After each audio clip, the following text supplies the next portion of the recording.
Hello everyone, welcome to core academy. तो आज हम सबसे पहले कुछ क्वेश्चन सॉल्व करेंगे, उसके बाद फिर नए टॉपिक्स डिस्कस करेंगे। ओके, तो देखो यहाँ पर फर्स्ट क्वेश्चन है, classify the following as crystalline and amorphous solids. तो यहाँ पर कुछ सॉलिड्स दिए हुए हैं, उन सॉलिड्स को हमें क्लासिफाई करना है कि वो क्रिस्टलाइन है कि एमरफस है।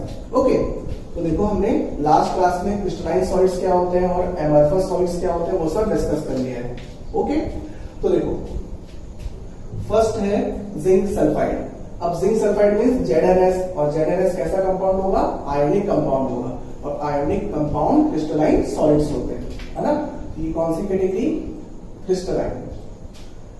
Then quartz glass. अब क्वार्ट्ज ग्लास क्या है? ग्लास की कैटेगरी है, और ग्लासेस कौन सी कैटेगरी में आएंगे? मींस कांच कौन सी कैटेगरी में आता है? नॉन क्रिस्टलाइन सॉलिड्स की कैटेगरी में आता है, मींस एमरफस सॉलिड। ये कौन सी कैटेगरी? एमरफस। ठीक है। फिर टायर। अब देखो टायर किससे बनते हैं? रबर से बनते हैं। ठीक है, तो टायर कौन सी कैटेगरी में है? रबर की कैटेगरी में। तो रबर क्या होते हैं?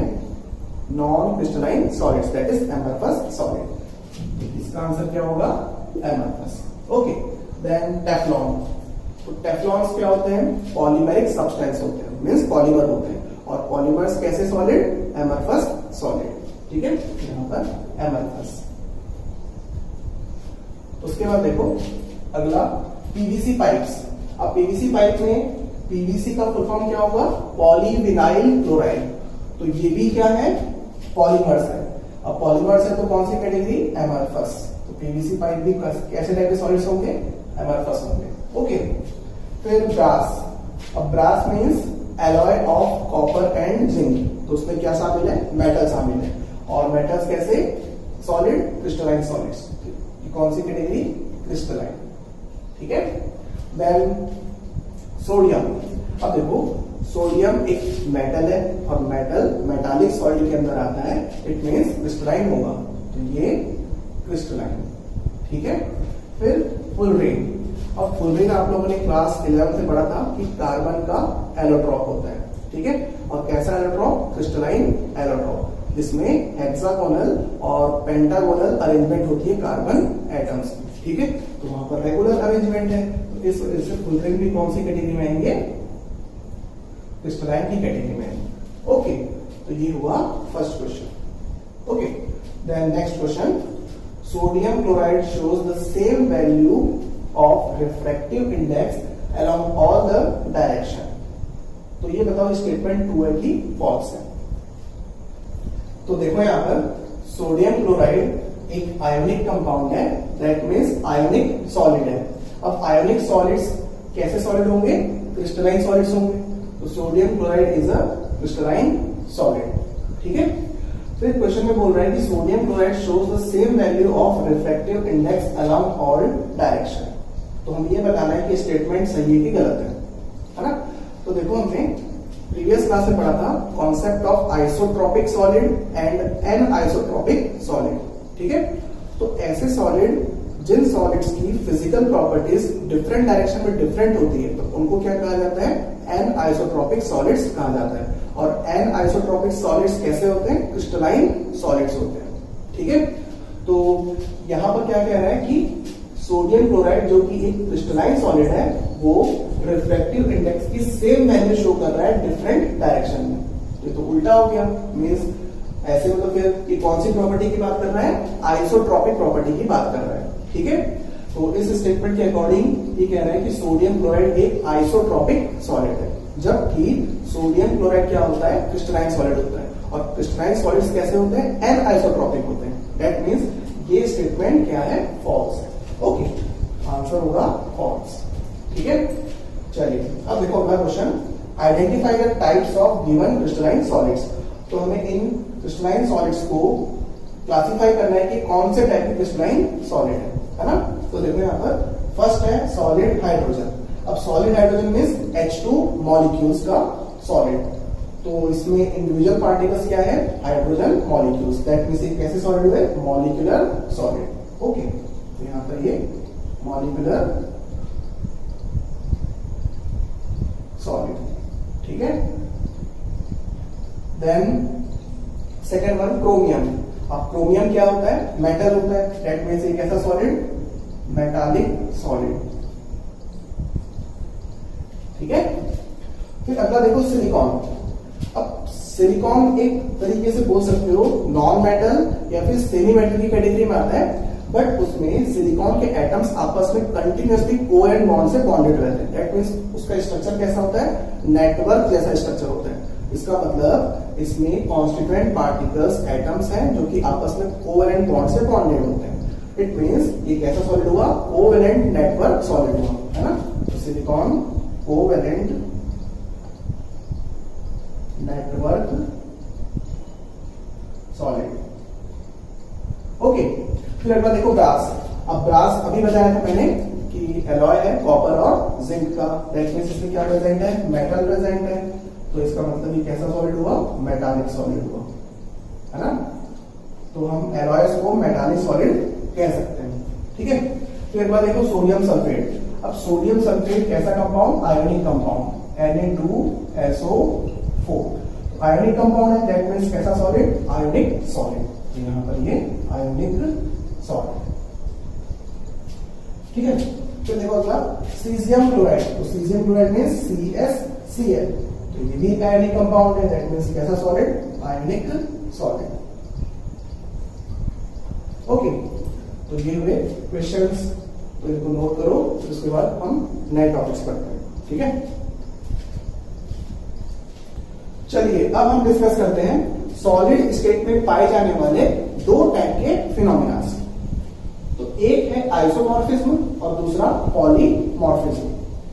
तो देखो आइसोमॉर्फिज्म का मीनिंग क्या होता है कि जब दो या दो से ज्यादा क्रिस्टलाइन सॉलिड्स जिनके केमिकल कंपोजिशन सिमिलर हो और क्रिस्टलाइन स्ट्रक्चर एक जैसे हो।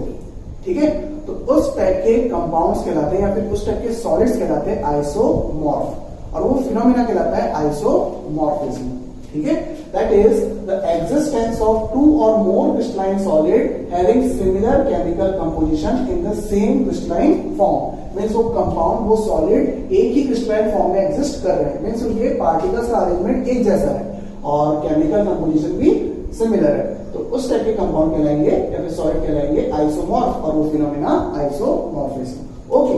फॉर एग्जांपल सोडियम आर्सेनेट और सोडियम फॉस्फेट में पाया जाता है आइसोमॉर्फिज्म, है ना।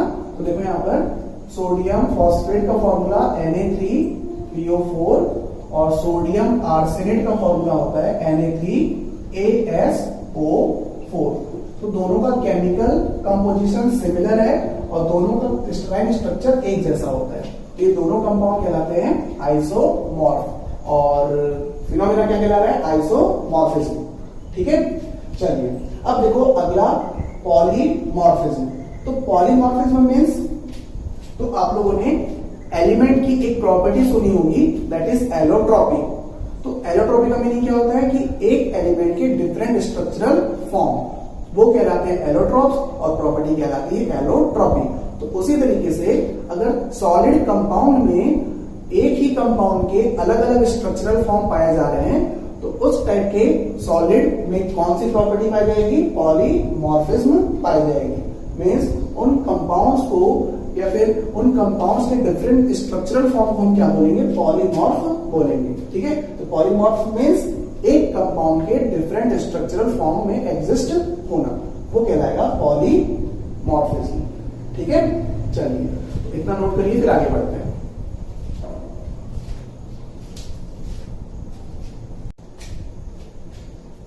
चलिए अब हम डिस्कस करते हैं concept of crystal lattice and unit cell. Okay. तो देखो अब हम सॉलिड स्टेट के 3 डायमेंशनल कॉन्सेप्ट को समझने वाले हैं, है ना। तो आप लोगों की विजुअलाइजेशन पावर स्ट्रांग होनी चाहिए ताकि आप लोगों को ये टॉपिक अच्छी तरीके से समझ में आए। ठीक है ना। चलिए अब देखो हम सबसे पहले डिस्कस करेंगे क्रिस्टल लैटिस क्या होता है, उसके बाद फिर डिस्कस करेंगे यूनिट सेल क्या होता है ना। चलिए तो देखो यहां पर क्रिस्टल लैटिस। तो क्रिस्टल लैटिस 2 वर्ड से मिलकर बना हुआ है, तो एक है क्रिस्टल और दूसरा लैटिस। ठीक है ना। तो क्रिस्टल का मतलब है किसी भी क्रिस्टलाइन सॉलिड को हम क्रिस्टल कहते हैं, या फिर किसी भी क्रिस्टलाइन सॉलिड के टुकड़े को क्या बोलेंगे, क्रिस्टल बोलेंगे। फिर देखो लैटिस। लैटिस का मीनिंग है नेट, दैट इज जाला, ठीक है ना। तो लैटिस मीन्स जाला। तो अब देखो क्रिस्टल लैटिस का मतलब क्या होता है उसको समझते हैं। ओके, तो हमें पता है कि किसी भी क्रिस्टलाइन सॉलिड के कॉन्स्टिट्यूएंट पार्टिकल्स रेगुलरली अरेंज होते हैं, मीन्स उन पार्टिकल्स का एक रेगुलर अरेंजमेंट पाया जाता है सॉलिड में, है ना। तो अगर हम उन कॉन्स्टिट्यूएंट पार्टिकल्स को रेगुलरली अरेंज कर दें, या फिर उस रेगुलर अरेंजमेंट में जो कॉन्स्टिट्यूएंट पार्टिकल्स हैं उन कॉन्स्टिट्यूएंट पार्टिकल्स को आपस में कनेक्ट करें, इस तरीके से इंटर कनेक्ट करें, तो आप लोगों को क्या दिखेगा, एक जाला दिखेगा, जाले जैसा बन जाएगा, ठीक है। तो फिलहाल तो ये जो जाला बना वो 2 डायमेंशन बना है, 2D फिगर है ये, है ना, 2 डायमेंशनल जाला है। तो अगर हम इसको 3 डायमेंशनल में 3D में एक्सपांड कर दें, 3 डायमेंशनल बना दें, तो वो जो 3 डायमेंशनल अरेंजमेंट है पार्टिकल का वही कहलाता है क्रिस्टल लैटिस, ठीक है। मीन्स हम अगर ऐसा ही अरेंजमेंट अबव द प्लेन और बिलो द प्लेन बना दें तो वो एक 3 डायमेंशनल अरेंजमेंट बनेगा कॉन्स्टिट्यूएंट पार्टिकल का, वही कहलाता है क्रिस्टल लैटिस, ठीक है, मीन्स क्रिस्टल का जाला। ओके, तो क्रिस्टल लैटिस को हिंदी में बोला जाता है क्रिस्टल जालक, ठीक है। चलिए अब देखो यहाँ पर इसको आप लोग इस डायग्राम से समझ सकते हो कि यहाँ पर कॉन्स्टिट्यूएंट पार्टिकल्स का रेगुलर अरेंजमेंट आप लोगों को दिख रहा है, और वो कॉन्स्टिट्यूएंट पार्टिकल्स आपस में इंटर कनेक्टेड है ना। तो उन्हीं कॉन्स्टिट्यूएंट पार्टिकल्स का 3 डायमेंशनल रेगुलर अरेंजमेंट जो कि जाले जैसा नजर आ रहा है वो क्या कहलाएगा, क्रिस्टल लैटिस कहलाएगा, ठीक है। तो हम क्रिस्टल लैटिस को डिफाइन कर सकते हैं, that is the regular 3D arrangement of constituent particles in a crystal is known as crystal lattice, ठीक है। यहां तक समझ में आया आप लोगों को। चलिए अब देखो, अब हम डिस्कस करते हैं what do you mean by unit cell. Unit cell का मतलब क्या होता है ना। तो देखो, तो किसी भी क्रिस्टल लैटिस में जो सबसे स्मॉलेस्ट यूनिट होगा या फिर जो सबसे स्मॉलेस्ट ज्योमेट्रिकल फिगर होगा जो कि पूरे के पूरे क्रिस्टल में रिपीट हो रहा होगा, तो उस स्मॉलेस्ट पोर्शन या फिर स्मॉलेस्ट पार्ट को क्या कहा जाएगा, यूनिट सेल कहा जाएगा। ओके, जैसे कि देखो इस डायग्राम में, इस अरेंजमेंट में इस पार्टिकल से लेकर इस पार्टिकल तक, फिर यहां से यहां और इस तरीके से, ये देखो, ये एक आप लोगों को क्यूब नजर आ रहा है जो कि इस क्रिस्टल का सबसे स्मॉलेस्ट ज्योमेट्रिकल फिगर है, सबसे स्मॉलेस्ट 3 डायमेंशनल ज्योमेट्रिकल फिगर है जो कि बार बार इस क्रिस्टल में रिपीट हो रहा है ना। तो ये जो स्मॉलेस्ट पोर्शन है वो इस क्रिस्टल लैटिस का क्या कहलाएगा, यूनिट सेल कहलाएगा, है ना। तो देखो ये क्यूब है, इस क्यूब के बाजू में एक क्यूब, इस क्यूब के ऊपर एक क्यूब, इस क्यूब के इस तरफ एक क्यूब, इस क्यूब के नीचे भी क्यूब होगा, वो हमने बनाया नहीं है ना। और इस क्यूब के ऊपर भी क्यूब है, इस क्यूब के आसपास चारों ओर 3 डायमेंशन में हर जगह क्यूब ही क्यूब प्रेजेंट है। तो इस स्मॉलेस्ट पोर्शन को हम बोल रहे हैं यूनिट सेल, ठीक है, जो कि बार बार पूरे क्रिस्टल में रिपीट हो रहा है। ओके, तो यूनिट सेल को हम कह सकते हैं कि smallest part of crystal lattice which is repeating in the whole lattice is known as unit cell, ठीक है। आई बात समझ में। चलिए अब देखो कि अगर हम इस यूनिट सेल को बाहर रिप्रेजेंट करें अलग से, तो उस यूनिट सेल के कौन से पैरामीटर्स होते हैं, कौन से डायमेंशंस होते हैं, उसको डिस्कस करते हैं, है ना। तो देखो यहां पर ये हमने एक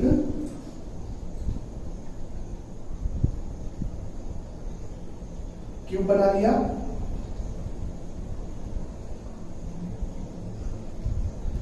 ठीक है। तो अब हम यूनिट सेल के पैरामीटर को डिस्कस कर रहे हैं, है ना। तो यहां पर एक कॉन्स्टिट्यूएंट पार्टिकल है, यहाँ पर एक पार्टिकल है, यहाँ पर एक पार्टिकल, यहाँ पर एक पार्टिकल और यहाँ पर एक पार्टिकल, यहाँ पर और यहाँ पर और यहाँ पर। ओके, तो ये इस क्यूब की कॉन्स्टिट्यूएंट पार्टिकल्स है। तो इन कॉन्स्टिट्यूएंट पार्टिकल्स को लैटिस साइट या फिर लैटिस पॉइंट भी कहा जाता है ना। चलिए अब देखो यूनिट सेल के पैरामीटर्स कौन से होते हैं, ठीक है, या फिर यूनिट सेल में कौन से डायमेंशंस होती है। ओके, तो देखो इस पॉइंट को अगर हम, इस लैटिस पॉइंट को अगर हम इनिशियल पॉइंट लें तो इस इनिशियल पॉइंट के रिस्पेक्ट में 3 डायरेक्शन आप लोगों को दिखेगी। एक डायरेक्शन x, दूसरी y और तीसरी z। यहाँ पर आप लोगों को 3 डायरेक्शन दिख रही है ना। तो केवल हम उन्हीं डायरेक्शन को रिप्रेजेंट करें तो देखो यहाँ पर बाकी हटा रहा हूं ताकि आप लोग को समझ में आए क्या बोलना चाह रहा हूं मैं। ये देखो, ओके, ये वापस आ गया है ना। तो ये जो लेंथ है, ये लेंथ है, डिस्टेंस है ना, ये डिस्टेंस, ये डिस्टेंस, ये डिस्टेंस। तो वो डिस्टेंस कहलाती है एजेस। वो क्या करेंगे, एजेस करेंगे। ये एक एज है, दूसरी एज है, तीसरी एज, ठीक है। तो एज टाइप का पैरामीटर क्या हुआ, एज। ओके, फिर देखो अगला पैरामीटर कि इन एजेस के बीच में कुछ ना कुछ एंगल है। ये देखो इन दोनों के बीच में कुछ ना कुछ एंगल है, इस एज और इस एज के बीच में कुछ ना कुछ एंगल है ना। तो दूसरा पैरामीटर वो कहलाएगा angle between axes. Okay, angle between axes, ठीक है। फिर देखो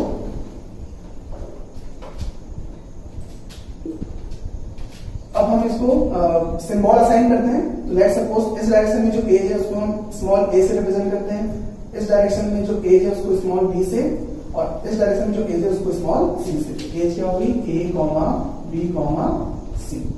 ओके, अब angle between the edge a and b कहलाता है गामा, है ना, ये गामा एंगल। ओके, फिर angle between edge a and c beta, और angle between edge b and c is alpha. Okay, तो अल्फा बीटा गामा क्या कह रहा है, एंगल बिटवीन द एजेस कह रहा है, ठीक है। यहाँ पे अल्फा बीटा और gamma angle between the axes. Okay, तो इस तरीके से एज के बीच में कुछ ना कुछ रिलेशन होगा, मींस ए की लेंथ, बी की लेंथ और सी की लेंथ के बीच में कुछ ना कुछ रिलेशन होगा। फॉर एग्जांपल तीनों इक्वल है, a equals to b equals to c, है ना। या फिर हो सकता है कि a equals to b, b is not equals to c, इस टाइप का रिलेशन मिल सकता है ना। तो एजेस के बीच में कुछ ना कुछ रिलेशन मिलेगा। वैसे ही एंगल्स के बीच में कुछ ना कुछ रिलेशन मिलेगा, जैसे कि alpha equal to beta equal to gamma, ये एक रिलेशन हो गया। फिर alpha is equal to beta is not equal to gamma, इस टाइप का रिलेशन हो गया। तो डिफरेंट टाइप के रिलेशन मिल सकते हैं किसके बीच में, एजेस के बीच में और एंगल्स बिटवीन द एजेस के बीच में, है ना। तो उन रिलेशंस के बेसिस पर किसी भी क्रिस्टल को या फिर क्रिस्टल्स को, वेरियस क्रिस्टल्स को अलग अलग टाइप के सिस्टम में डिफाइन किया जाता है ना। तो वो कौन से टाइप के क्रिस्टल सिस्टम्स होते हैं उसको अपन डिस्कस करेंगे। ओके, तो इतना नोट करो, फिर उसके बाद आगे बढ़ते हैं, ठीक है। चलिए अब डिस्कस करते हैं हम types of crystal system. Okay, means crystalline solid के क्रिस्टल लैटिस में पाए जाने वाले यूनिट सेल के पैरामीटर के बेसिस पर क्रिस्टल के कितने टाइप्स होते हैं उसको अपन डिस्कस करेंगे, ठीक है ना। तो देखो यहां पर हमने भी देखा कि यूनिट सेल्स के 2 टाइप के पैरामीटर होते हैं। तो एक एज लेंथ और दूसरा एंगल बिटवीन द एजेस, ठीक है। तो एज लेंथ में क्या किया जाएगा, ए बी और सी, और एंगल बिटवीन द एजेस में अल्फा बीटा और गामा, है ना। तो इन पैरामीटर्स के बीच में क्या रिलेशन है उसके बेसिस पर क्रिस्टल को 7 पार्ट्स में डिवाइड किया गया है ना। That is we have 7 type of crystal system which are cubic, tetragonal, orthorhombic, monoclinic, hexagonal, rhombohedral and triclinic, ठीक है। यहां पर हमारे सामने 7 टाइप के क्रिस्टल सिस्टम दिख रहे हैं, ठीक है। तो इनको आप लोगों को लाइन से याद रखना है ना। अब लाइन से कैसे याद रखोगे, तो इनको 2-3 बार पढ़ लेना, 2-3 बार पढ़ोगे तो आप लोगों को याद हो जाएगा। और सीक्वेंस कैसे याद रखोगे, तो उसके लिए शॉर्टकट है कि हर एक टाइप के सिस्टम का पहला लेटर देखो, तो क्यूबिक में सी, फिर टेट्रागोनल में टी, फिर ऑर्थोरोम्बिक में ओ, मोनोक्लिनिक में एम, हेक्सागोनल में एच, रोम्बोहेड्रल में आर और ट्राइगोनल में टी।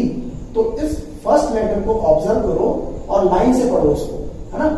तो C T O M, Tom, C Tom, फिर H R T, C Tom H R T, C Tom H R T. तो 2-3 बार पढ़ोगे तो आप लोगों को याद हो जाएगा, है ना। और इसको लाइन से सीक्वेंस से ही याद रखना है, ठीक है, क्योंकि ये कभी कभी आप लोगों के ऑब्जेक्टिव एग्जाम में पूछ लेता है, ठीक है, और स्कूल एग्जाम में पूछा जा सकता है, ठीक है। चलिए अब देखो क्यूबिक सिस्टम में एज लेंथ के बीच में क्या रिलेशन है कि सारी एजेस इक्वल लेंथ की होती है ना, और सारे एंगल भी इक्वल होते हैं और 90 डिग्री के इक्वल होते हैं, ठीक है। फिर टेट्रागोनल, तो टेट्रागोनल में 2 एजेस इक्वल होती है और एक एज अनइक्वल होती है, ठीक है, और सारे एंगल्स इक्वल और 90 डिग्री के इक्वल। देन ऑर्थोरोम्बिक, तो ऑर्थोरोम्बिक में सारी एजेस अनइक्वल होती है, मींस कोई भी एज एक दूसरे के इक्वल नहीं होगी और सारे एंगल्स इक्वल होंगे और 90 डिग्री के इक्वल होंगे, ठीक है। फिर मोनोक्लिनिक, तो मोनोक्लिनिक में भी कोई भी एज इक्वल नहीं होगी, मींस सारी एजेस अनइक्वल और एंगल्स के बीच में कैसा रिलेशन, अल्फा और गामा दोनों इक्वल और 90 डिग्री इक्वल और beta is not equals to 90 degree, ठीक है। फिर हेक्सागोनल सिस्टम में देखो, हेक्सागोनल में 2 एजेस इक्वल होती है और एक एज अनइक्वल होती है, ठीक है।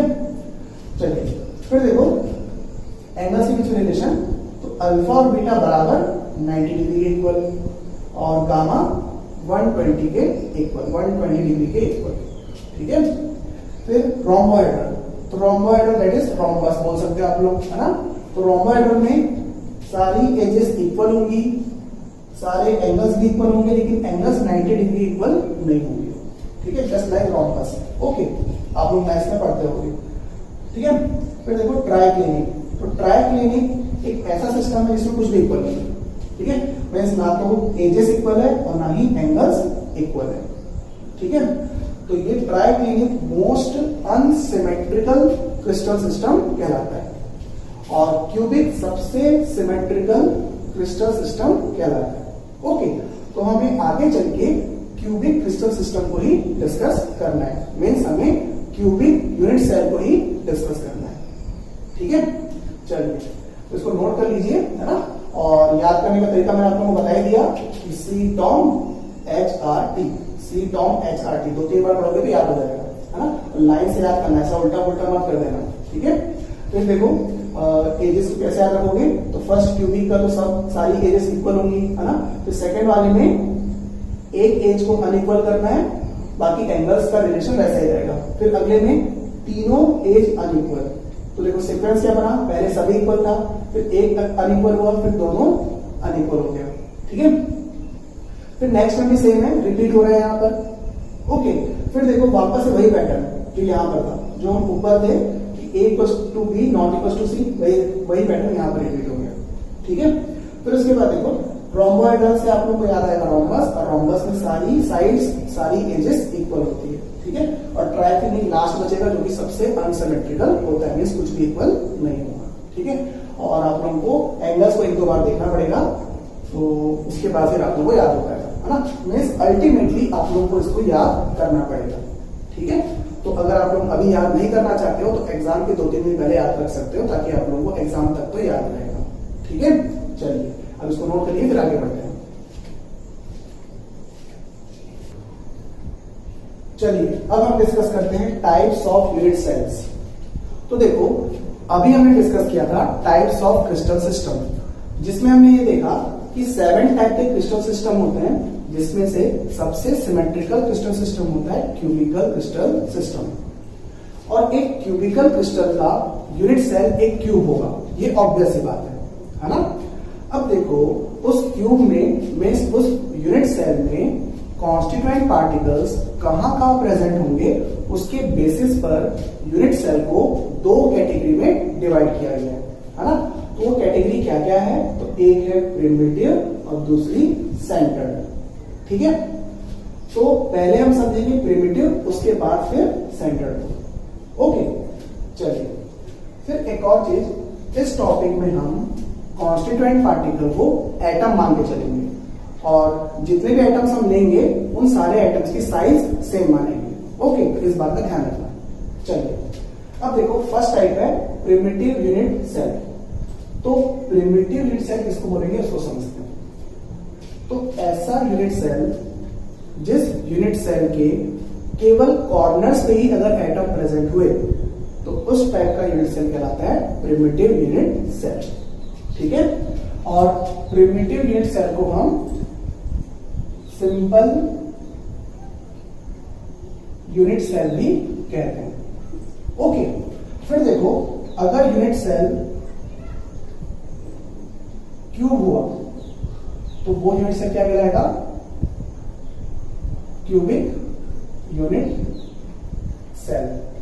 ठीक है, और फिलहाल हम क्या पढ़ रहे हैं, primitive unit cell, that means simple unit cell. तो सिंपल यूनिट सेल अगर क्यूब हुआ तो वो स्पेसिफिकली क्या कहलाएगा, सिंपल क्यूबिक सेल। और सिंपल क्यूबिक सेल का शॉर्ट फॉर्म होता है SCC। तो आगे चल के हम शॉर्ट फॉर्म ही यूज करेंगे। ओके, चलिए, तो ये हुआ कॉन्सेप्ट किसका, प्रिमिटिव यूनिट सेल का। तो ऐसे यूनिट सेल जिन यूनिट सेल्स में केवल कॉर्नर्स में ही एटम प्रेजेंट होंगे। ओके, चलिए अब देखो, अगला है सेंटर्ड यूनिट सेल। तो देखो, सेंटर्ड यूनिट सेल को समझने से पहले हम ये देखते हैं कि एक क्यूब में क्या क्या प्रेजेंट होता है। ठीक है ना, तो देखो, इस क्यूब में हमें सबसे पहले ऑब्जर्व करना है कॉर्नर, है ना, कि कितने कॉर्नर्स होते हैं। ओके, तो देखो, तो ये भी कॉर्नर है, ये भी कॉर्नर है, ये भी कॉर्नर है, ये भी कॉर्नर, ये भी कॉर्नर, ये भी कॉर्नर, ये भी कॉर्नर, ये भी कॉर्नर। ओके, तो टोटल कितने कॉर्नर्स हुए, तो 1 2 3 4 5 6 7 8, है ना। तो एक क्यूब में टोटल 8 कॉर्नर होते हैं, है ना। फिर अगला क्या देखना है, हमें देखना है एज। ठीक है, तो एज किसको बोलेंगे, तो एक पर्टिकुलर कॉर्नर पे प्रेजेंट एटम के सेंटर से अगले कॉर्नर पे प्रेजेंट एटम के सेंटर के बीच का डिस्टेंस। ठीक है, मीन्स इस कॉर्नर पे जो एटम है उसका सेंटर और इस कॉर्नर पे जो एटम है उसका सेंटर, दोनों के सेंटर के बीच का डिस्टेंस क्या कहलाएगा, एज कहलाएगा। ओके, तो ये क्या है, एज है, ये भी एज है ना, ये भी एज, इस तरीके से, या फिर साइड्स बोल सकते हो, साइड्स ऑफ क्यूब। ठीक है, तो काउंट करते हैं कि टोटल कितनी एजेस है। तो देखो यहाँ पर 1 2 3 4 5 6 7 8 9 10 11 12, तो टोटल कितनी एजेस, 12 एजेस। ओके, तो कॉर्नर्स कितने हुए, 8, और एजेस कितनी हुई, 12। अब अगला है फेस, है ना। तो फेस किसे कहेंगे, तो देखो, इस कॉर्नर पॉइंट से इस कॉर्नर पॉइंट, फिर यहां से यहां, फिर यहां से यहां, फिर यहां से यहां। ठीक है, तो देखो यहाँ पर ये क्या बनेगा, एक स्क्वायर बन रहा है, तो यही स्क्वायर क्या कहलाएगा, फेस कहलाएगा। ओके, फिर वैसे ही इस तरफ भी, ये देखो, ये वाला पोर्शन, ये भी क्या है, फेस है इस क्यूब का, है ना। उसी तरीके से ये वाला पोर्शन, ये देखो पीछे साइड का, ये भी क्या है, फेस है ना। तो टोटल फेसेस कितने होंगे, इसको ऑब्जर्व करो। तो देखो यहाँ पर फेसेस में एक ये फ्रंट वाला फेस, है ना, फ्रंट सामने वाला, फिर एक दूसरा, ये साइड वाला दूसरा, है ना, फिर एक पीछे वाला, कितने हो गए, 3, फिर इस साइड वाला कितने हो गए, 4, फिर एक नीचे और एक ऊपर, तो टोटल कितने हो गए, 6। तो फेसेस कितने हुए, 6। ओके, तो एक क्यूब में टोटल 8 कॉर्नर्स होते हैं, 12 एजेस होती हैं और 6 फेसेस होते हैं। ठीक है, इसको ध्यान रखना। चलिए अब देखो, सेंटर्ड यूनिट सेल्स किसे कहा जाएगा? तो ऐसा यूनिट सेल जिस यूनिट सेल में कॉर्नर्स पे भी एटम प्रेजेंट है और साथ ही साथ किसी और पोजीशन में सेंटर में भी एटम प्रेजेंट होंगे।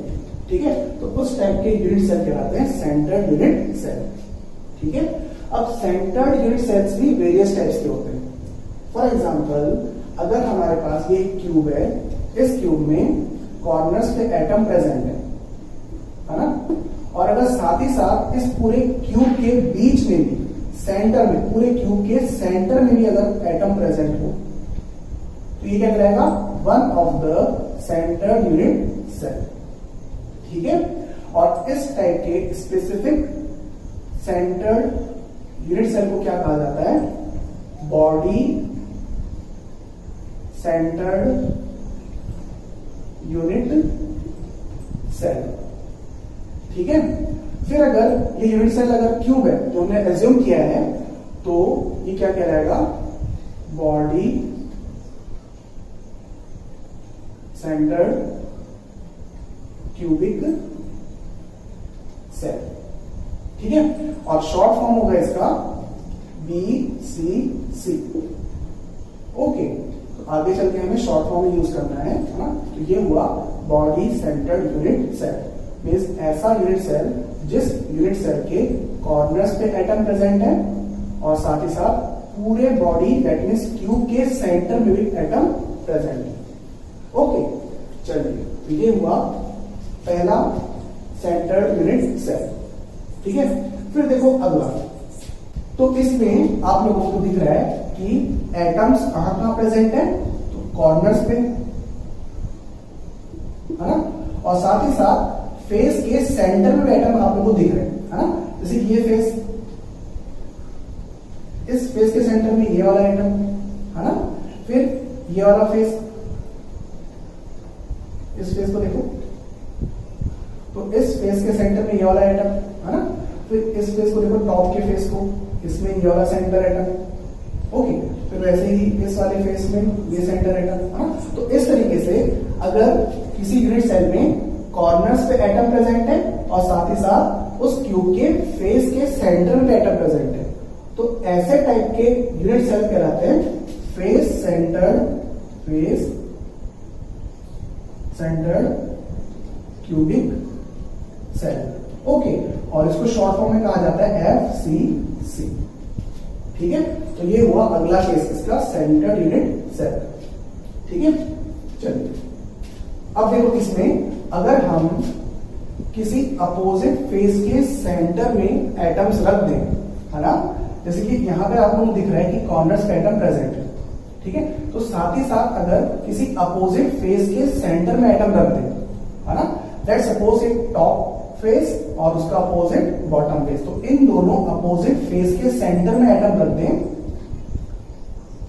है ना। तो एक एटम यहां रखा इस फेस के सेंटर में और एक एटम इस फेस के सेंटर में।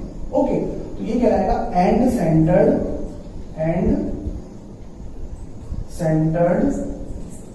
यूनिट सेल, है ना। तो एंड सेंटर्ड यूनिट सेल में कॉर्नर्स पे एटम प्रेजेंट होते हैं और साथ ही साथ अपोजिट फेस के सेंटर में भी एटम प्रेजेंट होते हैं। ठीक है, लेकिन ध्यान रखना, अपोजिट फेस का सेंटर कोई एक पर्टिकुलर पेयर सेलेक्ट करना है आप लोगों को, है ना। जैसे कि अभी टॉप और बॉटम सेलेक्ट किया, तो या फिर आप लोग सेलेक्ट कर सकते थे लेफ्ट फेस और राइट फेस का पेयर, या फिर आप लोग फ्रंट फेस और बैक फेस का पेयर भी सेलेक्ट कर सकते थे, लेकिन एट अ टाइम एक ही पेयर सेलेक्ट करना है ना, ताकि आप लोग उसको एंड सेंटर बोल सको। अगर आप लोग सभी सेंटर में रख दोगे, सभी फेस के सेंटर में एटम रख दोगे, तो क्या बन जाएगा? वो फेस सेंटर्ड सेल बन जाएगा। ठीक है, तो इस बात का ध्यान रखना। ओके, चलिए, तो ये हुआ टाइप्स ऑफ यूनिट सेल। तो एक है प्रिमिटिव, दूसरा सेंटर्ड, और सेंटर्ड के 3 टाइप, तो एक BCC और एक FCC और एक एंड सेंटर्ड, जिसमें से ये बहुत कम यूज होता है। मींस हम फ्रीक्वेंटली कौन से टाइप के यूनिट सेल डिस्कस करेंगे? तो एक सिंपल क्यूबिक सेल, दूसरा बॉडी सेंटर्ड सेल और फेस सेंटर्ड सेल। आगे चलिए, ठीक है, चलिए अब इसको नोट कर लीजिए, तो उसके बाद आगे बढ़ते हैं, है ना। चलिए अब हम डिस्कस करते हैं number of atoms per unit cell और rank of unit cell. Okay, तो देखो, किसी भी क्रिस्टल में एक यूनिट सेल आसपास खूब सारे यूनिट सेल से घिरा हुआ होता है ना। तो इसका मतलब एक यूनिट सेल में जो प्रेजेंट एटम है वो एटम बाकी यूनिट सेल्स के भी होंगे, ठीक है, मीन शेयर्ड होते हैं एटम्स, ठीक है। तो इफेक्टिवली एक यूनिट सेल में कितने एटम्स प्रेजेंट होते हैं उसको हम फाइंड आउट करेंगे। ओके, चलिए, तो देखो यहाँ पर टॉपिक है हमारा number of atoms per unit cell और rank of atom, that is effective number of atoms present in a unit cell, ठीक है। फिर देखो इसका सिंबल होगा कैपिटल Z, ठीक है, capital Z number of atoms per unit cell का सिंबल है। ओके, चलिए अब देखो फर्स्ट टाइप है यूनिट सेल का सिंपल क्यूबिक सेल, ठीक है। तो सिंपल क्यूबिक सेल में एटम्स कहां कहां प्रेजेंट होते हैं, केवल कॉर्नर्स पे प्रेजेंट होते हैं, ठीक है। तो हमें क्या निकालनी होगी, कॉर्नर एटम की शेयरिंग निकालनी होगी। मीन्स एक क्यूब में, मीन्स एक सिंपल क्यूबिक सेल में कॉर्नर का एटम कितने यूनिट सेल से शेयर्ड रहता है, ठीक है। तो देखो हम अगर इस कॉर्नर एटम पे फोकस करें तो ये चेक करते हैं कि ये कॉर्नर एटम कितने यूनिट सेल का कॉमन कॉर्नर एटम है, ठीक है। तो देखो ये एक यूनिट सेल है, फिर इस कॉर्नर एटम को फोकस करते रहना। इस यूनिट सेल के पीछे एक यूनिट सेल होगा सिमिलरली, फिर उसके बाजू में एक यूनिट सेल होगा और उसके सामने एक यूनिट सेल होगा, ठीक है। तो टोटल कितने यूनिट सेल हुए इसी प्लेन में, तो एक ये खुद, एक इसके पीछे वाला और एक इसके बाजू वाला और एक इस तरफ वाला, तो टोटल हो गए 1 2 3 4, ठीक है। फिर देखो इस क्यूब के ऊपर भी क्यूब्स हैं, ठीक है। जैसे इस क्यूब के ऊपर एक क्यूब, उस क्यूब के बाजू में एक क्यूब, फिर उसके इस तरफ एक क्यूब, फिर उसके सामने एक क्यूब, तो ऊपर भी कितने क्यूब हुए, 4 क्यूब, ठीक है। तो 4 यूनिट सेल ऊपर है और 4 यूनिट सेल नीचे है, जिसका एक कॉमन कॉर्नर एटम ये है, ठीक है। तो ये एक कॉर्नर एटम कितने यूनिट सेल में बटा हुआ है, 8 यूनिट सेल में बटा हुआ है, ठीक है। तो 8 यूनिट सेल में 8 यूनिट सेल का एक कॉर्नर एटम, एक कॉर्नर एटम, ठीक है। तो एक यूनिट सेल में कितना होगा, एक यूनिट सेल में कॉर्नर का कितना एटम होगा, कॉर्नर पे कितने एटम होंगे एक्चुअली, तो 1/8, ठीक है। तो ये हुई कॉर्नर एटम की शेयरिंग, ठीक है। मींस इफेक्टिवली एक यूनिट सेल में कॉर्नर पे 1/8 एटम प्रेजेंट होते हैं, ठीक है। चलिए अब हम निकालते हैं total number of atoms in simple cubic cell SCC। Okay, तो देखो कॉर्नर एटम की शेयरिंग कितनी होगी, 1/8 into number of corner atoms कितने, मतलब ऐसा ही कैलकुलेशन हम हर एक कॉर्नर एटम के लिए करेंगे और सेम टाइप का कैलकुलेशन हर एक कॉर्नर एटम के लिए निकलेगा, है ना। तो 1/8 इंटू 8, तो इक्वल्स टू कितना आया, 1। ओके, तो सिंपल क्यूबिक सेल के लिए Z की वैल्यू क्या आएगी, 1 आएगी। मींस सिंपल क्यूबिक सेल में इफेक्टिवली क्यूब के अंदर एक्चुअली कितने एटम्स प्रेजेंट होते हैं, एक एटम प्रेजेंट होते हैं। 1/8 इसका, 1/8 इसका, 1/8, 1/8, 1/8, 1/8, 1/8, 1/8, तो टोटल काउंट करोगे कितना आएगा, एक सिंगल आएगा, ठीक है। इट इज जस्ट लाइक इस क्यूब के अंदर केवल एक ही एटम प्रेजेंट है ना, ये नहीं होता है number of atoms per unit cell, ठीक है। चलिए अब फाइंड आउट करते हैं सेकेंड टाइप के यूनिट सेल के लिए, that is body centred cell. Okay, तो देखो बॉडी सेंटर्ड सेल में एटम्स कहां कहां प्रेजेंट है, क्यूब के सेंटर में और क्यूब के कॉर्नर्स में। तो कॉर्नर की कैलकुलेशन तो हमने करी ली, है ना। तो Z की वैल्यू 1/8 इंटू 8 ये हो गई कॉर्नर्स के लिए। फिर देखो एक एटम कहां प्रेजेंट है, पूरा का पूरा बॉडी के सेंटर में प्रेजेंट है, तो इसी क्यूब का क्या रहेगा, है ना। तो प्लस 1। तो इस तरीके से कितना आया, 2 आया। तो बॉडी सेंटर सेल में Z की वैल्यू कितनी आती है, 2 आती है। ठीक है, चलिए अब देखो number 3, face centred cell. Okay, तो फेस सेंटर्ड सेल में Z की वैल्यू क्या आएगी, तो उसके लिए लॉजिक लगाएंगे अपन। कॉर्नर्स के एटम का लॉजिक वही है, 1/8 इंटू 8 प्लस।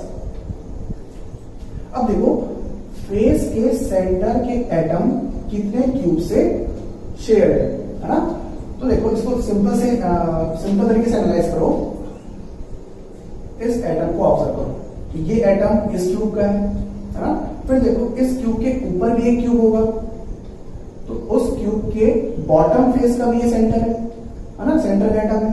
तो इसका मतलब ये सेंटर का एटम ऊपर वाले क्यूब के बॉटम के फेस का सेंटर भी है और इस वाले क्यूब के टॉप फेस का सेंटर भी है। इसका मतलब ये एटम कितने फेसेस से शेयर हुआ, मतलब फेस की शेयरिंग क्या होगी, फेस के एटम की शेयरिंग क्या होगी। तो 2 यूनिट सेल में एक एटम है ना, इतना पर 2 यूनिट सेल में एक एटम, तो 1 यूनिट सेल में 1/2। तो ये 1/2 क्या होगी, sharing of face centred atom. ठीक है, तो sharing of face centred atom कितना होगा, 1/2 into number of face centred atom, वो कितने हैं, 6। तो टोटल कितना आ जाएगा, 1 + 3 दैट इज 4। तो फेस सेंटर्ड सेल के लिए Z की वैल्यू क्या होगी, 4 होगी। ओके, तो होपफुली आप लोगों को ये टॉपिक समझ में आया होगा, है ना। तो इसको विजुलाइज करना पड़ेगा आप लोगों को, है ना। और अगर फिर भी समझ में ना आया तो आप लोग गूगल से इमेज देखकर आराम से समझ सकते हो। ठीक है, चलिए तो फिलहाल आप लोगों को इन डाटास को याद रखना है। Means effective number of atoms per unit cell को डायरेक्टली इन सेल्स के लिए याद रखना है। ओके, जो कि आगे चल के काम आएगा न्यूमेरिकल्स, है ना। ओके, चलो इसको नोट करो, फिर आगे बढ़ते हैं।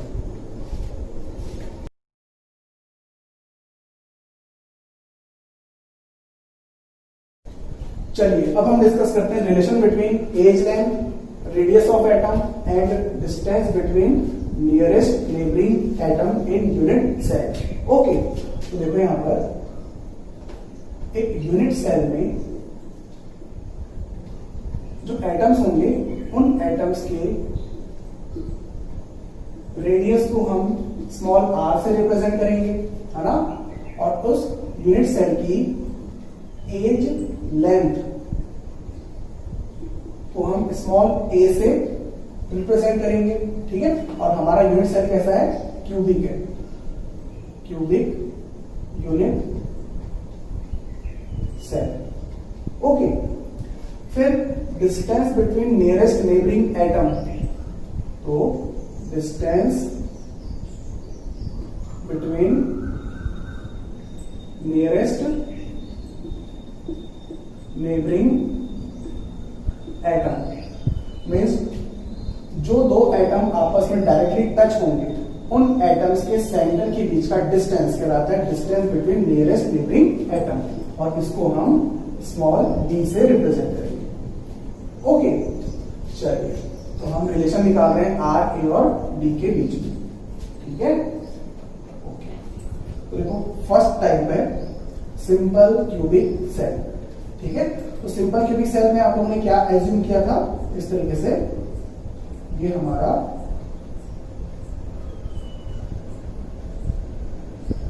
सिंपल क्यूबिक सेल बना, है ना। इसको रैंडमली एक सेकंड जाओ, इसे बनाते हैं, छोटा सा बनाते हैं।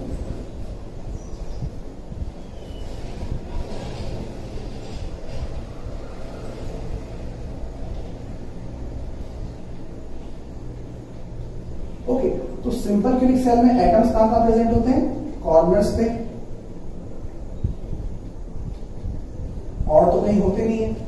ओके, फिर देखो इस सिंपल क्यूबिक सेल में ये जो लाइन दिख रही है आप लोगों को, ये लाइन वो क्या है, एजेस है, और सारी लाइंस सारी एजेस इक्वल लेंथ की है ना, क्योंकि क्यूब है तो क्यूब की sides that is edges equal size की होती है। ओके, तो हम इस पॉइंट से इस पॉइंट के बीच का डिस्टेंस क्या बोलेंगे, एज लेंथ, एज लेंथ, ठीक है, that is small a. Okay, अब देखो इस पर्टिकुलर पॉइंट पे ये एक स्फेरिकल एटम प्रेजेंट है और इस पॉइंट पे भी ये स्फेरिकल एटम प्रेजेंट है, ठीक है। तो एक्चुअली में सिंपल क्यूबिक सेल में ये दोनों एटम एक दूसरे से टच्ड रहते हैं, ये दोनों एटम एक दूसरे से टच्ड रहते हैं, है ना। तो हम क्या करेंगे, एक नया फिगर बनाएंगे इस तरीके से, एटम की साइज बढ़ाकर, है ना, और उनको आपस में कनेक्ट करके दिखाएंगे ताकि हम रिलेशन निकाल सकें। ओके, दोनों की साइज इक्वल है, वो लग भी रही है आप लोगों को, है ना। चलिए अब देखिए, ये वाला corner point, sorry corner point जो एटम है वो ये है और इस कॉर्नर पे जो एटम है वो ये वाला है ना। इसका सेंटर पॉइंट, ओके, ये वाला पॉइंट और इसका सेंटर पॉइंट ये वाला पॉइंट, है ना। तो इस पॉइंट और इस पॉइंट के बीच का डिस्टेंस तो क्या है, एज लेंथ है ना। ये देखो, तो ये है edge length, that means small a. Okay, फिर देखो ये स्फीयर जिसका रेडियस आर है और इस स्फीयर का मीन्स इस एटम का रेडियस भी आर है। ओके, तो रिलेशन क्या बना, 2r इक्वल्स टू ए, है ना, और r इक्वल्स टू a/2, ठीक है। फिर देखो distance between nearest neighbour that is small d। तो अभी मैंने बताया था आप लोगों को कि distance between nearest neighbour means किसी भी यूनिट सेल में जो दो एटम आपस में डायरेक्टली टच होंगे उन एटम्स के सेंटर के बीच का डिस्टेंस। तो फिलहाल इस केस में इस एटम और इस एटम के सेंटर के बीच का डिस्टेंस क्या है, बाय डिफॉल्ट ए है ना। इस वाले केस में डी की वैल्यू क्या होगी, ए के बराबर होगी, means distance between nearest neighbouring atom is equals to the edge length in simple cubic cell, ठीक है। चलिए, ये हुआ फर्स्ट केस इसका सिंपल क्यूबिक सेल, है ना। तो इसको नोट करो, फिर आगे बढ़ते हैं।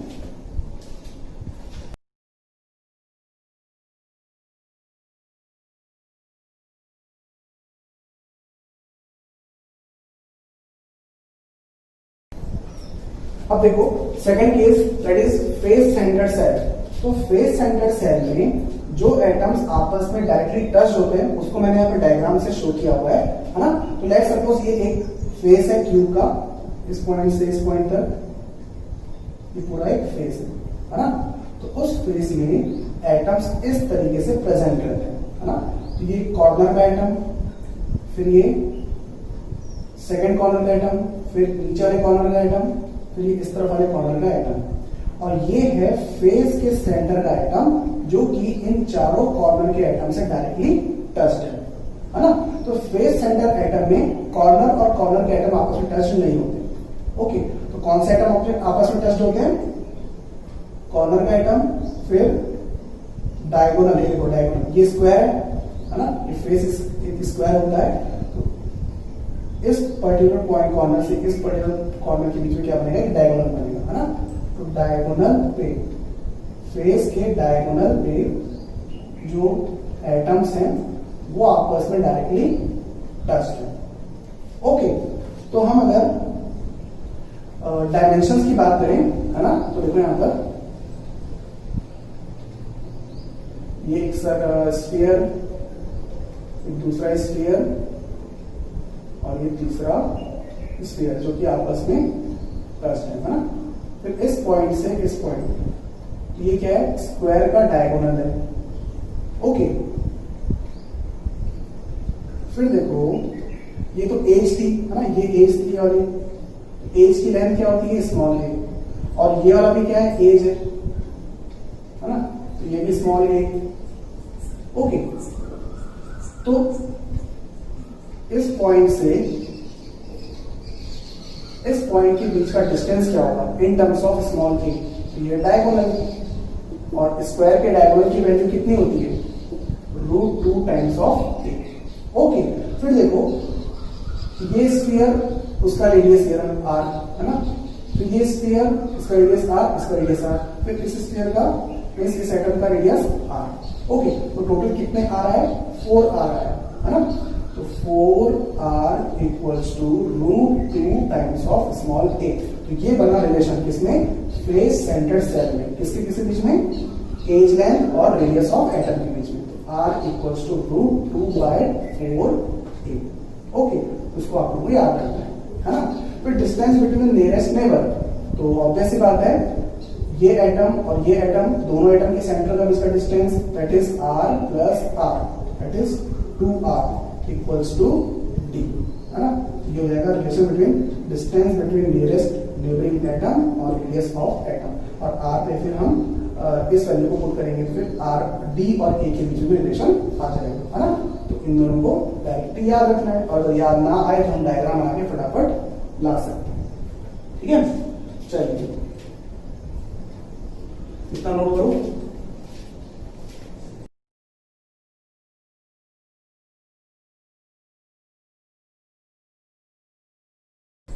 चलिए अब डिस्कस करते हैं हम बॉडी सेंटर सेल के लिए, है ना। तो देखो बॉडी सेंटर सेल में कौन से एटम्स आपस में टच होते हैं उसको देखते हैं। ओके, तो देखो बीसीसी में एटम्स कहां कहां प्रेजेंट है, कॉर्नर्स पे और पूरे क्यूब के सेंटर पे, है ना। तो जो एटम्स आपस में टच्ड है वो कौन से एटम है, तो ये वाले कॉर्नर का एटम, फिर ये बॉडी का सेंटर एटम, फिर ये वाला कॉर्नर एटम, है ना। तो ये आपस में टच है, इस बॉडी का डायगोनल, है ना। तो बॉडी के डायगोनल में आते हुए atoms, that is this atom और दिस एटम, ये तीनों एटम आपस में टच होंगे। ओके, फिर उसी तरीके से ये वाला कॉर्नर एटम, फिर बॉडी का सेंटर मींस पूरे क्यूब का सेंटर एटम, फिर ये वाला कॉर्नर एटम, ऐसे इस तरीके से, ठीक है। वैसे फिर ये वाला कॉर्नर एटम, फिर ये बॉडी का सेंटर एटम, फिर ये वाला कॉर्नर एटम। ओके, तो इस तरीके से जो बॉडी का पूरा डायगोनल है, उस डायगोनल में आने वाले एटम्स आपस में डायरेक्टली टच होते हैं, ठीक है। तो हम किस तरीके से कैलकुलेशन करेंगे समझना है इसको। तो देखो एक बनेगा ये बॉडी का डायगोनल, कहां से कहां तक, इस वाले एटम, ओके। और एक ये वाली एज, है ना, और एक ये वाला इस नीचे वाले फेस का डायगोनल, ओके। तो अब देखो इस डायगोनल की लेंथ कितनी है, इसको फिर से बनाते हैं इस तरीके से। ये देखो ये वाला एज दैट इज स्मॉल ए, फिर ये बॉडी का डायगोनल जिसमें एटम्स प्रेजेंट है ना, इस तरीके से बना देते हैं। एक सेकेंड, ओवल बन गया थोड़ा सा, सेकेंड।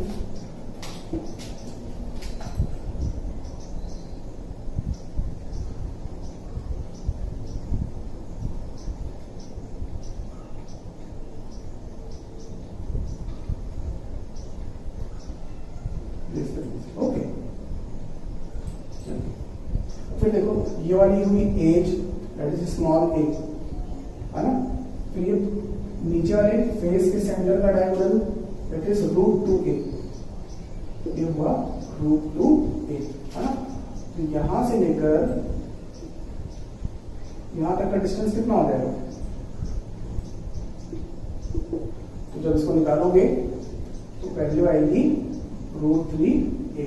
ओके, तो ये रेडियस r और r, ठीक है।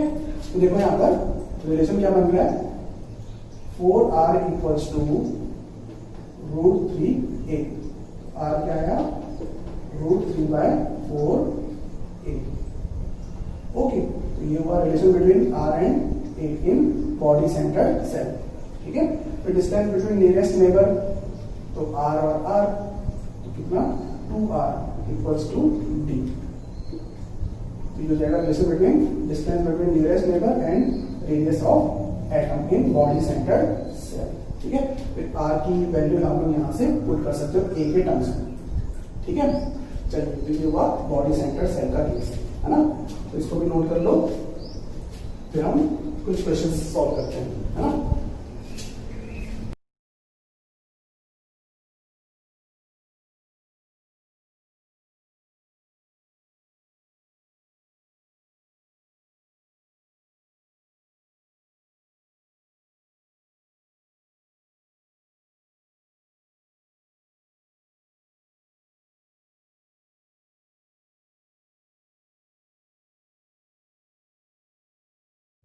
अब देखो इस क्वेश्चन को सॉल्व करते हैं।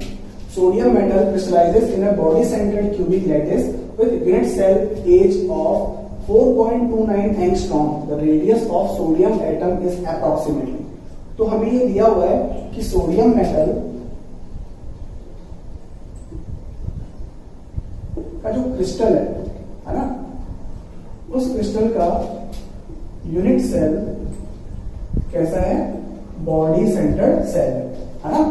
और उस बॉडी सेंटर्ड सेल की edge length that is small a कितनी दी हुई है, 4.29 एंगस्ट्रॉम दी हुई है। ओके, तो हमें क्या निकालना है, इस यूनिट सेल में जो सोडियम का एटम है उस एटम का रेडियस फाइंड आउट करना है। ओके, तो अभी हमने देखा था कि बॉडी सेंटर्ड सेल में एज लेंथ और रेडियस ऑफ एटम के बीच में क्या रिलेशन है ना। तो क्या रिलेशन था, 4r equals to √3 times of a। Okay, तो हमें क्या निकालना है, r की वैल्यू निकालनी है, तो r equals to √3 into a की वैल्यू 4.29 अपॉन 4। तो इसको आप सॉल्व करोगे फटाफट आंसर आ सकते हो। √3 की वैल्यू 1.732 इंटू 4.29 अपॉन 4। तो फिर कैलकुलेशन करोगे फटाफट आंसर आ जाएगा। ठीक है, चलिए, तो जो भी आंसर आया उसको कमेंट करना आप लोग, है ना।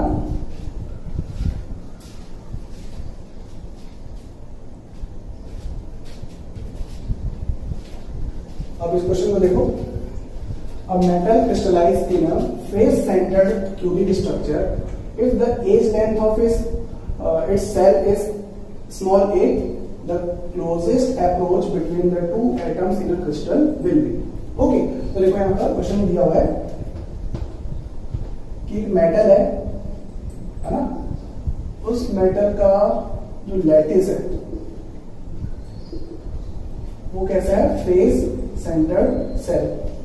ओके, मींस इसका यूनिट सेल हुआ फेस सेंटर्ड सेल, और उसकी एज लेंथ दी हुई है इस लैटिस के यूनिट सेल की एज लेंथ है स्मॉल a। ओके, तो हमें क्या होता है ना, closest approach between the two atom means distance between the two nearest neighbouring atom. Okay, तो हमें स्मॉल d फाइंड आउट करना है। ठीक है, तो देखो फेस सेंटर सेल के रिस्पेक्ट में हमने एज लेंथ और रेडियस ऑफ एटम के बीच में क्या रिलेशन निकाला था। तो देखो यहां पर क्या रिलेशन था, 4r इक्वल्स टू √2a, है ना। और distance between distance between the neighbouring atom क्या था, d equals to 2r। Okay, तो ऑब्वियस सी बात है हमें 2r की वैल्यू चाहिए, यहाँ पर 4r है। ओके, तो हम यहाँ क्या करेंगे, 2 से डिवाइड कर देंगे, तो 4r upon 2 equals to √2a upon 2। ठीक है, 4r अपॉन 2 क्या आया, 2r, और 2r ही क्या है, डिस्टेंस ऑफ क्लोजेस्ट अप्रोच है। ओके, तो ये कितना आ जाएगा, √2 अपॉन 2।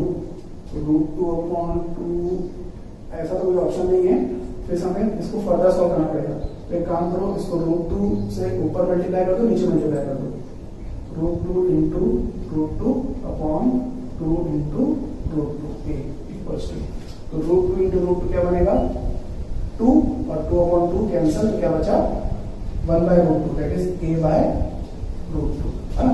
तो ये ऑप्शन है हमारे पास, तो आंसर क्या है, सेकंड ऑप्शन। ठीक है, तो इस टाइप के क्वेश्चंस यूजुअली पूछे जाते हैं कंपटीशन एग्जाम में, बस आप लोगों को फॉर्मूला याद होना चाहिए।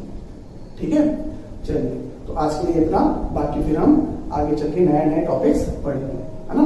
चलिए।